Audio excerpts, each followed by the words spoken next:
So let's start. This is the second lecture of Lucent.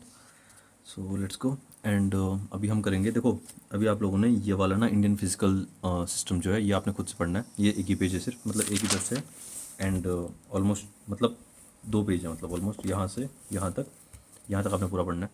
ठीक है, इसमें क्यों? क्योंकि ये फिजिकल डेफिसिट, ये फिजिकल सेट है ना, तो जिसको जितना आ रहा होगा वो अपने साथ बनाएगा। इसमें टर्म्स वगैरह है तो ये आप खुद से पढ़ते हो एंड काफ़ी ज़्यादा मतलब ज़्यादा कनेक्ट कर पाओगे, बिकॉज मुझे नहीं पता आपको कितना आता है कितना नहीं आता, तो यहाँ से ज़्यादा बेटर ढंग से समझ में आएगा। ठीक है, अभी I will be starting money and banking. So money banking and insurance in India. अब देखो इसमें क्या क्या हो रहा है। पहली बात तो आरबीआई कब बना था? तो आरबीआई बना था 1 अप्रैल 1935 को बनाया गया था। ठीक है, ये वही है। और 1935 जो एक्ट ऑफ 1935 है जो हम मॉडर्न हिस्ट्री में पढ़ते हैं, उसी में बना था आरबीआई। ठीक है, सबसे बड़ी बात ये है कि उसी में आरबीआई बना था। एंड इसको नेशनलाइज कब किया गया था? 1 जनवरी 1949 को। ठीक है, 1 जनवरी 1949 को इसको नेशनलाइज कर लिया गया था। अब बात करते हैं फाइनेंस। ये तो आपको पता ही है, सबको पता ही चीज़। तो finance ministry currency note issue करती है और 1 रुपये के कॉइन इशू करती है। 1 रुपये कॉइन और 1 रुपये का नोट इशू करती है कौन? Finance ministry. लेकिन जो करेंसी नोट्स हैं, जो बाकी नोट्स हैं, 10 रुपये, 5 रुपये, 20 रुपये, 100 रुपये, 500 रुपये, तो वो कौन करता है? वो आरबीआई करता है। ठीक है, सिंपली तो पता ही है हमको। इसके अलावा फर्स्ट बैंक लिमिटेड, ये तो कुछ फालतू काम की चीज़ें नहीं है। ठीक, इसके बाद अब बात करते हैं, यहाँ पे से कुछ नहीं काम का। मुद्रा क्या होती है? तो मुद्रा को क्या बोलते हैं हम? Stand for micro unit development refinance. ठीक है, मुद्रा क्या है? Micro unit development refinance. ठीक है, तो ये हो गया। इसके अलावा बात करते हैं पब्लिक सेक्टर बैंक की। अब ये चलो मुद्रा क्या होता है ये बताता हूँ। तो ये स्टैट्यूटरी इनेक्टमेंट के थ्रू बनाई गई है। ठीक है, और ये डेवलपमेंट और रिफाइनेंसिंग मेनली फोकस करती है। डेवलपमेंट मतलब प्रोजेक्ट्स वगैरह पे तुम पैसे लगाओगे, बट ये माइक्रो यूनिट्स पे लगाती है पैसे। ठीक है, मतलब छोटी इंडस्ट्री आपको स्थापित करनी हो, कॉटेज इंडस्ट्री, रिफाइनरी। रिफाइनरी मतलब ऑयल रिफाइनरी, छोटी वाली ऑयल रिफाइनरी। ठीक है, ये मस्टर्ड और ये सारे ऑयल रिफाइनरी इनकी बात कर रहा हूँ। ठीक है, या फिर आपको कोई पैकेजिंग इंडस्ट्री छोटी सी इस्टेब्लिश करनी हो, फूड प्रोसेसिंग करना हो आपको। ठीक है, उस सब के लिए। अब बात करते हैं बैंकिंग इन इंडिया। बैंकिंग कैसे चलता है इंडिया में? तो बैंकिंग इंडिया क्लासीफाई किया गया 4 कैटेगरीज में: commercial bank, small finance bank, payment banks और कोऑपरेटिव बैंक्स। देखो कोऑपरेटिव बैंक्स बताता हूँ। कोऑपरेटिव बैंक्स क्या होते हैं? जो कॉपरेशन में डेवलप होते हैं। ठीक है, इनमें क्या होता है कि ये छोटे छोटे बैंक होते हैं और ये कॉपरेट करते हैं आपस में पैसे वगैरह के लिए। खासकर रूरल में ज़्यादा चलते हैं। आपस में पैसे देना, खुद से ही लोन बनाना, खुद से ही लोन बांटना, ऐसा समझ लो। जिससे किसी को पैसे चाहिए तो मैंने उसको लोन दे दिया, अब कभी मुझे पैसे चाहिए तो मैं उससे लोन ले लूँ वापस। तो ये बैंकिंग वाला छोटा सिस्टम होता है, कॉपरेटिव बैंक्स बनते हैं। ठीक है, ये गाँव में आ जाते हैं। पेमेंट बैंक क्या होते हैं? ये तो आपको पता ही है, ये एयरटेल हो गया, फ़ोनपे हो गया, ये सब ये पेमेंट बैंक्स हैं। इन पर भी बहुत सारी रेस्ट्रिक्शंस वगैरह लगनी शुरू हो गई हैं, तो ये पेमेंट बैंक ही है। स्मॉल फाइनेंस बैंक छोटे हो गए और कमर्शियल बैंक बड़े वाले हो गए। ठीक है, सिंपल है। अब बात करते हैं पब्लिक सेक्टर बैंक्स की। तो पब्लिक सेक्टर बैंक जो है मेजर टाइप ऑफ बैंक्स हैं इंडिया में। एंड ये मेजोरिटी स्टेक जो इनका है वो 50% से ज़्यादा है। ये गवर्नमेंट ने रखा हुआ है अपने पास। ठीक है, वही इसीलिए था कि वो ज़्यादा पैसा उड़ाना दे सारे के सारे। ओके, अब इसके बाद आपको तो ये बताइए कि ना जो हमारे पब्लिक सेक्टर बैंक्स को मर्ज किया गया था 14 में, तो वो बताए थे, उसका आगे बता दूंगा मैं आपको भी।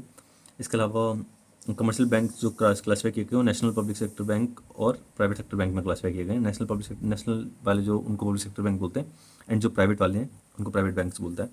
ठीक है, इसके अलावा जो अभी हमारे पास क्या क्या है, तो हमारे पास टोटल मेन जो पीएसबी है पब्लिक सेक्टर बैंक्स वो देख लो, वो 12 है हमारे पास। ठीक है, और रीजनल रूरल बैंक 43 हमारे पास, बस इन्हें याद रख लो, RRB। ठीक, अब बात करते हैं औध कमर्शियल बैंक। पहला कंप्लीट कमर्शियल बैंक था जो वो था औध कमर्शियल बैंक। ठीक है, औध एक जगह थी तो औध कमर्शियल बैंक था, पहला कमर्शियल बैंक। ओके, इसके अलावा इंपीरियल बैंक जो था वो इस्टेब्लिश हुआ था 1921 में। इंपीरियल बैंक जो हुआ था, एसबीआई को बोलते हैं शायद इंपीरियल बैंक, इतना मुझे याद है। एसबीआई को बोलते हैं इंपीरियल बैंक शायद, बट कंफर्म नहीं है, अभी मैं बता दूंगा आपको अभी 1 मिनट में। तो इंपीरियल बैंक जो इस्टेब्लिश हुआ था 1921 में हुआ था। एंड इसके ये 3 मेन प्रेसिडेंसीज को मिलाया गया था, वही कलकत्ता, बॉम्बे और एक और है शायद कोई और प्रेसिडेंसी, उन तीनों को मिला के बनाया गया था। 3 प्रेसिडेंसी ना हमारे पास उस टाइम पे, शायद यूपी में कोई जगह रही होगी, वही रही होगी। ओके, तो ये मिला के बनाई गई थी यहाँ पे। इसके अलावा अब बात करते हैं शेड्यूल और नॉन शेड्यूल बैंक्स की। तो schedule banks are those which are entered in the second schedule of RBI act के बाद।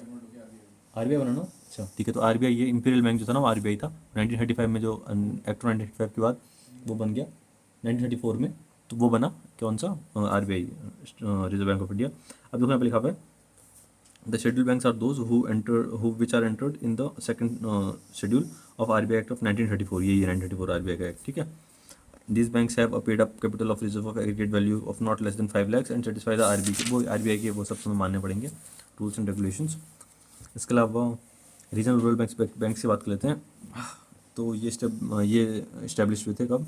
2 अक्टूबर 1975 में। आरआरबी इसको इस्टेब्लिश किया गया था, पहला आरआरबी जो इस्टेब्लिश हुआ था। इसके अलावा आरआरबी सबसे नए टाइप के बैंक्स हैं, चलो ये तो काम की है नहीं, बट इसमें ये याद कर लो कि इनका ऑब्जेक्टिव क्या है। तो ये एम्फेसिस करते हैं लोन्स वगैरह प्रोवाइड करने को स्मॉल और मार्जिनल फार्मर्स को, लेबर्स वगैरह को, रूरल आर्टिशंस को, और जितने भी मतलब बाकी लोग हैं उनको, ठीक है। छोटे मतलब बेसिकली छोटे पे फोकस करती है आरआरबी। कोऑपरेटिव बैंक भी वैसे ही, पहला कोऑपरेटिव बैंक 1994 में खुला था, यहाँ पर लोन बांटते हैं। इसके बाद डेवलपमेंट बैंक आए थे। डेवलपमेंट बैंक, अब इसमें इंपॉर्टेंट चीज़ है, जो industrial development bank of India है IDBI, ये स्टैब्लिश हुआ था 1964 में, ठीक है। और इसका मेन फंक्शन क्या है, ये प्रोवाइड करता है finance to large and medium, मतलब वही लार्ज और मीडियम जो स्केल के इंडस्ट्रियल वो है कॉम्प्लेक्सेस हैं उनको देता है, ठीक है, यूनिट्स को। Got it. अब इसका नाबार्ड की बात करते हैं। नाबार्ड का आपको पता होना चाहिए, नाबार्ड एग्रीकल्चर का, national bank for agriculture and rural development, NABARD, ये 1982 में स्टैब्लिश हुआ था। और ये बाकी बाकी चीज़ें काम की नहीं है। इसके अलावा नेशनल डेवलपमेंट बैंक है, एशियन डेवलपमेंट बैंक, ये बाहर के बैंक है। एशियन डेवलपमेंट बैंक इंडिया का नहीं है, मतलब इंडिया और 2-3 कंट्रीज और मिला के बनाता है। बाकी इंश्योरेंस के बारे में बता रखा है, कुछ काम की चीज़ें है नहीं। The committee on insurance sector reforms was set up in 1993 under the chairmanship of R N Malhotra. ये इंपॉर्टेंट है, जो कमेटी बनी थी ना इंश्योरेंस के लिए, रिफॉर्म्स के लिए, वो बनी थी 1993 में, chairmanship of R N Malhotra, ठीक है। रिन मल्होत्रा, रिन से रखो, रिन मल्होत्रा, रिन रिन रिन रिन। तो रिन से क्या करते हैं, हम कपड़े धो रहे थे, रिन से हम क्या करते हैं, इंश्योरेंस बना रहे थे, ठीक है। चमकते रहना, कहाँ, सितारा बन जाओगे, मर जाओगे अगर तो इंश्योरेंस के लिए, समझ गए। तो रिन से चमकते रहना, और चमकते रहने से सितारा बनना, ओके। इसके अलावा अब देख लो, ये इंपॉर्टेंट बैंक टर्मिनोलॉजीज हैं। बैंक रेट आपको पता है क्या है, ठीक है। बेसिस पॉइंट्स पता होगा आपको क्या होता है, बढ़ने से बढ़ता है। LRR पता है आपको, लीगल, इसमें CRR और SLR ये इसी के टाइप, मतलब ये CRR और SLR इसी के टाइप होते हैं, LRR के, ठीक है। Legal reserve ratio. SLR आपको पता है, रेपो रेट आपको पता है, रिवर्स रेपो रेट पता होगा। NEFT क्या होता है, नेशनल इलेक्ट्रॉनिक बैंक ट्रांसफर, इसमें पैसे भेजने की सुविधा को NEFT बोलते हैं। RTGS भी इसी में आता है। इसके अलावा भी है लिक्विड एडजस्टमेंट फैसिलिटी, आपको पता होनी चाहिए क्या हुआ। लिक्विड एडजस्टमेंट फैसिलिटी में क्या होता है कि मान लो मेरे पास पैसे कम है, तो मैंने बगल वाले बैंक को बोला कि थोड़ा पैसे दे दे फोर्टनाइट रात के लिए बस, और मैं आपको वापस कर दूंगा कल। माइटल स्टैंडिंग फैसिलिटी भी इसी टाइप का होता है, पर इसमें थोड़ा 1% ज़्यादा, रेपो रेट से 1% ज़्यादा देना पड़ता है, क्योंकि तुम रात को ही मांग रहे हो पैसा। देखो आप लिखा है power of funds from overnight, ठीक है। नॉस्ट्रो अकाउंट, वॉस्ट्रो अकाउंट है। अब देखो वॉस्ट्रो अकाउंट कैसे करना आपको, नॉस्ट्रो आपको मैं बताता हूँ, नॉस्ट्रो वॉस्ट्रो के बीच में डिफरेंस है। दोनों अकाउंट है, दोनों बैंक है, बट दोनों अलग जगह खुलेंगे, एक खुलेगा इंडिया में, एक खुलेगा रशिया में। अब आपको कैसे पता चलेगा कि कौन कहाँ खुल रहा है, तो देखो वॉस्ट्रो का मतलब क्या हुआ, व्लादिमीर पुतिन, ठीक है, वी से व्लादिमीर पुतिन। तो वॉस्ट्रो अकाउंट कहाँ खुलेगा, रशिया में खुलेगा। तो नॉस्ट्रो कहाँ खुलेगा, फोर्ट इंडिया में खुलेगा, ठीक है। ऐसे याद कर लेना भाई। और उस काम टर्म NP आपको पता ही है क्या होता है, तो ये कुछ काम के टर्म्स है नहीं। टैक्स सिस्टम की बात करते हैं, इसमें कुछ है नहीं खास कर। टैक्स सिस्टम के बाद 2 टैक्स सिस्टम होते हैं, डायरेक्ट टैक्स होता है और इनडायरेक्ट टैक्स होता है। डायरेक्ट टैक्स में कॉर्पोरेशन टैक्स आता है, इनकम टैक्स आता है, और वेल्थ वगैरह पे लगता है जो। इनडायरेक्ट टैक्स में क्या आते हैं, सारे टैक्स। बाकी इनडायरेक्ट टैक्स में आते हैं excise tax, sale tax, VAT, entertainment tax और इनडायरेक्ट टैक्स। अब मैं आपको एक बहुत इंपॉर्टेंट चीज़ बताता हूँ, जो एक्साइज टैक्स होता है ना, एक्साइज से क्या देखो, एक्साइज बोलोगे ना तो क्या समझ आएगा, एक्साइज से एक्सपेंसिव समझ में आ रहा है कि एक्सपेंसिव है। तो एक्साइज टैक्स उन चीज़ों पर लगता है जो ज़्यादा थोड़ा एक्सपेंसिव चीज़ होती है। अब देखो एक्सपेंसिव क्या होती है, जो तुम्हें नहीं लेनी चाहिए, जो मज़े के लिए है, समझ गए ना। तो इसमें दारू आता है, इसमें सिगरेट्स आती हैं, इसमें और बाकी चीज़ें आती हैं जो थोड़ा महंगी होती हैं, मतलब जिनको आउट ऑफ नेसेसिटी खरीदा जा रहा है, समझे, दारू पीना और ये सब, तो इन पर एक्साइज लगता जाएगा। एंड बड़ी बात पता है कि सबसे ज़्यादा रेवेन्यू जो कंट्री जनरेट करती है ना, हमारी जो गवर्नमेंट जनरेट करती है, तो सबसे ज़्यादा रेवेन्यू जो होता है ना, एक्साइज टैक्स से ही जनरेट होता है। क्योंकि यहाँ नशेड़ी सारे नशेड़ी बैठे हैं और महंगा सबको दिखाना है, तो इस वजह से टैक्स ज़्यादा इधर ही मिलता है। प्रोग्रेसिव टैक्स आपको पता है, प्रोग्रेसिव टैक्स क्या होता है। अब बात करते हैं RH चिल्ला कमेटी, ठीक है, इसे चिल्ला में पूछता आप। तो आर चिल्ला कमेटी, तो ये कंस्टिट्यूट हुई थी 1991 में, और इसने सर्च किया, ठीक है, टैक्स स्ट्रक्चर इसने सर्च किया था पहली बार, ठीक है, 1991 में RH चिल्ला कमेटी, ठीक। इसके बाद KL रेखी कमेटी आई थी, और इन्होंने भी इनडायरेक्ट टैक्स के बारे में बताया था कि इनडायरेक्ट टैक्सेशन कैसा होना चाहिए 1992 में। टाइप ऑफ टैक्स में बता चुका हूँ आपको। अब बात करते हैं फर्स्ट फाइनेंस कमीशन का, वो कौन था, कंस्टिट्यूटेड चेयरमैनशिप किसके पास थी, तो KC नेगोई के पास थी, ठीक है। अब आपको इसे कैसे रखना है, KFC से रखो, देखो KFC, KC से KFC आ रहा है ना, तो F लाओगे बीच में, F का मतलब क्या होगा, फाइनेंस, तो KFC का मतलब क्या होगा, फाइनेंस, तो KC नेगोई, ठीक है, तो फाइनेंस, ठीक है, हो गया, समझ में आ गया। अब सबसे रिसेंट कौन सा है अभी जो 2025 तक के लिए, 2022 से 2025 तक के लिए, तो ये है NK सिंह। NK सिंह से याद रख लो, ठीक है, NK Singh, NK Singh, NK Singh, got it, हो गया। इंपॉर्टेंट टैक्स उन लोगों से लगता है, वो बता रखे हैं, कॉस्ट काम के तो है नहीं इनमें से कोई। कस्टम ड्यूटी किसी पे लगता है आपको पता ना, तो इंपोर्ट और एक्सपोर्ट, इंपोर्ट ड्यूटी पे लगता है कस्टम ड्यूटी। इंपोर्ट ड्यूटी भी होता है एक टैक्स, एक्सपोर्ट ड्यूटी एक टैक्स है। एक्साइज ड्यूटी के बारे में आपको बता ही चुका हूँ, यहाँ पे लिखा हुआ भी देखो, the largest source of revenue central government के लिए कौन सा, एक्साइज है, सेंट्रल गवर्नमेंट के लिए, ठीक है, याद रखना। 1 कॉइन 1 रुपी लीगल टेंडर मनी कैटेगरी में आ चुका है, ये भी याद रखना है, बहुत इंपॉर्टेंट है। M1 को हम बोलते हैं नैरो मनी, और M3 को बोलते हैं चौड़ा मनी, ठीक है। M3 क्या होता है, 3 चौड़ा होता है ना, तो M3 को क्या बोलेंगे हम, ब्रॉड मनी। M1 को क्या बोलेंगे, नैरो, देखो दिख रहा है नैरो है। 3 को क्या बोलेंगे, चौड़ा, ठीक है, ऐसे याद रख लो। इसके अलावा GST क्या होता है आपको पता है, GST कब आया था, 101 अमेंडमेंट कॉन्स्टिट्यूशन अमेंडमेंट एक्ट में आया था 2016 के टाइम पे ये अप्लाई हो गया था, और 2017 में अप्लाई हो गया था, मतलब ठीक है, कंट्री में वर्ल्ड वाइड मतलब नेशनल वाइड अप्लाई हो गया था। अब इंडस्ट्री बात करते हैं, इंडस्ट्री में कुछ काम का है नहीं, बिल्कुल भी काम का कुछ नहीं है, बट थोड़ा बहुत चीज़ें देख लेते हैं। मेन ऑब्जेक्टिव क्या था इंडस्ट्रियल पॉलिसी का जो 1956 में आई थी, वो था डेवलप करना पब्लिक सेक्टर को, कॉर्पोरेट सेक्टर को, और कंट्रोल करना प्राइवेट मोनोपोली पे। देख लो आप 1956 टाइम पे ऑफकोर्स बात हमें पता है कि मोनोपोली पे ज़्यादा फोकस किया जा रहा था, मतलब स्टेट मोनोपोली पे। तो इंडस्ट्रियल पॉलिसी जो 1956 की आई थी उस टाइम पे क्या हो रहा था कि कोऑपरेटिव सेक्टर कंट्रोल करना था हमें, मतलब इनको करना था कंट्रोल। अब आते हैं 1991 की पॉलिसी पे। तो 1991 आपको पता है क्या हुआ था, ठीक है। 1991 में क्या होता है, liberalisation of banks, liberalisation of the economy हो गया था। तो इसमें आपको सिर्फ पॉइंट याद करना है। एवोल्यूशन हो गया था इंडस्ट्रियल लाइसेंसिंग का, फॉरेन इन्वेस्टमेंट स्टार्ट हो गया था, पब्लिक सेक्टर का रोल डायल्यूट कर लिया गया था। पब्लिक सेक्टर मतलब वही जो गवर्नमेंट का कंट्रोल था। MPRP एक्ट आ गए थे फालतू का, लिबरेशन वगैरह हो गया था, ठीक है। तो कुछ काम की चीज़ें हैं नहीं, बस पुरानी चीज़ें तो आप थोड़ा बहुत देख लो कॉन्टेक्स्ट लेने के लिए।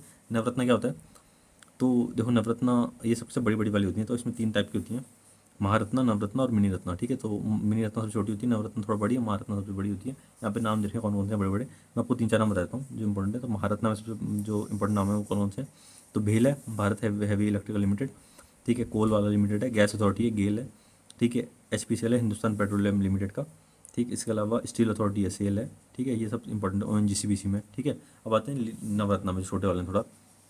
इसमें बेल आता है, उसमें भेल है, इसमें बेल है। बेल क्या, भारत इलेक्ट्रॉनिक लिमिटेड, वो हैवी इलेक्ट्रिकल लिमिटेड है, ये इलेक्ट्रॉनिक लिमिटेड है, ठीक है। इसके बाद हिंदुस्तान एरोनॉटिक लिमिटेड भी आता है इसमें, हाल नालको भी इसमें आता है, नेशनल एल्यूमिनियम कंपनी लिमिटेड, ठीक है। बस ये इंपॉर्टेंट इसमें आते हैं।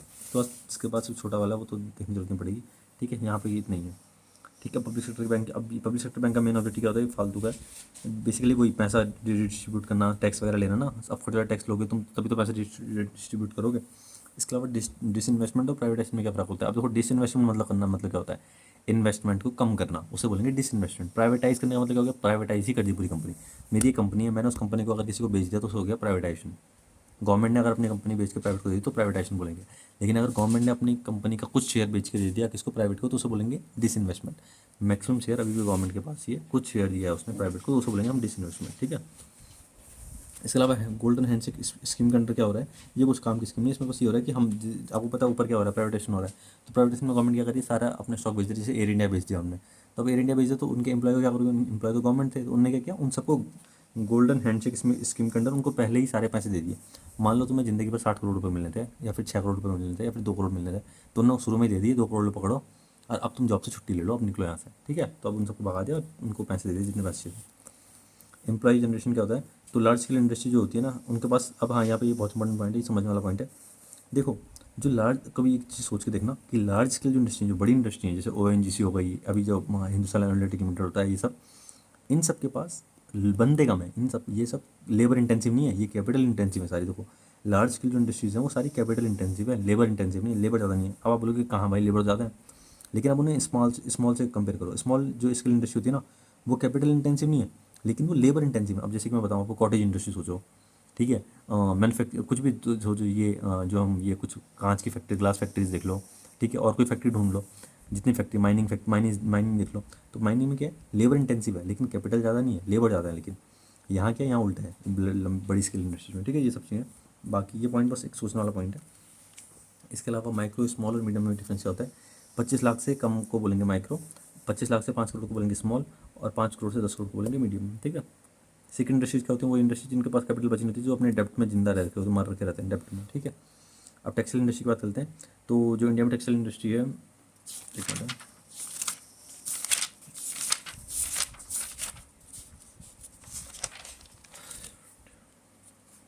ठीक है।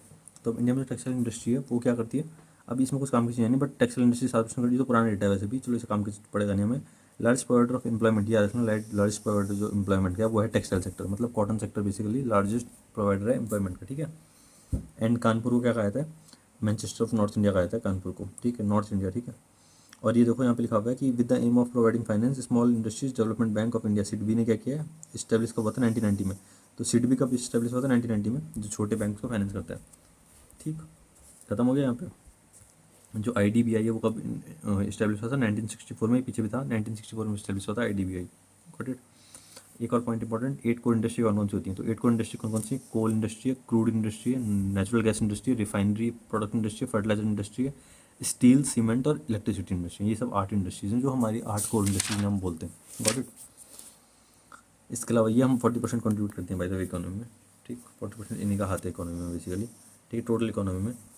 अब इसके अलावा होलसेल प्राइस इंडेक्स आपको पता होगा क्या होता है। होलसेल प्राइस इंडेक्स क्या होता है, मतलब इसमें क्या होता है कि जो बल्क सेल ऑफ प्राइस जब तुम शुरू में बनाते हो ना, उसमें जो लगता है उसे होलसेल प्राइस इंडेक्स बोलते हैं।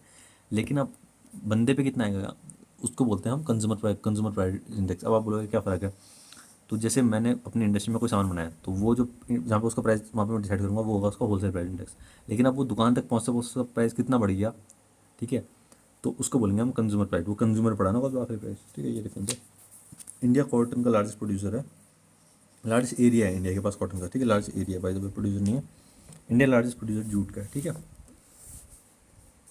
स्टील के बारे में लिखा हुआ है इंडिया सेकंड लार्जेस्ट प्रोड्यूसर है स्टील का, और इंडिया इंपॉर्टेंट प्रोड्यूसर है पिग आयरन का, और नेट एक्सपोर्टर भी है पिग आयरन का, ठीक है। अब यहाँ पे लिखा हुआ है India was the second largest crude steel producer. Crude steel produce जो करता है ना वो इंडिया से ज़्यादा करता है, second largest producer. Got it. यहाँ पे पेज कुछ इंपॉर्टेंट नहीं है, मैंने कट कर रखा है, ठीक है। सागरमाला प्रोजेक्ट क्या होता था, सागरमाला प्रोजेक्ट में क्या होता है कि तो उस इंडिया का जो वो है ना कोस्टल एरिया, उसमें उसको उसको पूरा सागरमाला बनाई जा रही है। तो वहाँ हम सारी इकोनॉमिक एक्टिविटी डेवलप कर रहे हैं, सागरमाला बोल रहे हैं। और इसी का एक भाई है, वो भी है पर्वतमाला करके, ऐसा कुछ है पर्वतमाला, तो वो भी इंपॉर्टेंट है, ठीक है। अब ये कांडला का जो वो बना है SEZ बना है, मतलब स्पेशल इकोनॉमिक जोन बना है, ठीक है। तो ये कुछ काम का नहीं, बट कांडला का जोन है ये वाला, और काम का यहाँ पे है नहीं कुछ। माइनिंग सेक्टर में क्या होता है, देखो माइनिंग सेक्टर में 4 हाइड्रोकार्बन एनर्जी मिनरल्स कौन से हैं, तो कोल है, लिग्नाइट है, पेट्रोलियम और नेचुरल गैस है।